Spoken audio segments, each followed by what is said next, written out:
Yasin.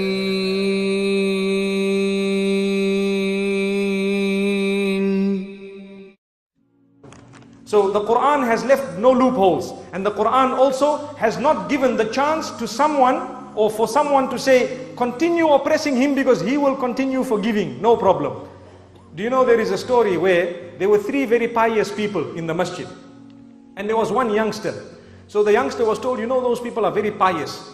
The one in the left is still young. The one in the middle is more pious than him, and the one in the right is extremely pious. So he said, how can I know the difference between he who is pious and he who is not pious? So the youngster was told, well, they concentrate a lot. So he said, all right, let me see. He went to the first one, Salamu alaikum. No response. He was involved, this man was involved in his dhikr and recitation of the Quran, no response.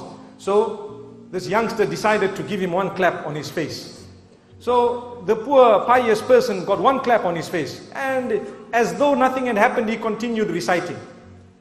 Now the man says, yes, truly these people are pious, and the sign of it is that they don't even notice what goes on around them. Let me go and see the one who's more pious than him. So he moved slightly to the right, and he greeted again, no response. He gave this man one solid clap. The man got up and says, is your hand okay, brother?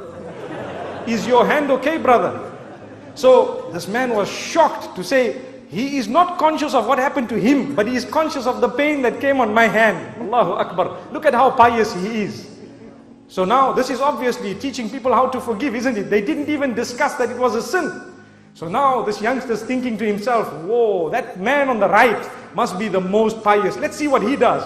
He went, he greeted him, again no response. He gave him one solid clap. That man got up and gave the youngster two claps. So the youngster says, but I thought you were the most pious. He says, someone somewhere needs to stop you clapping people.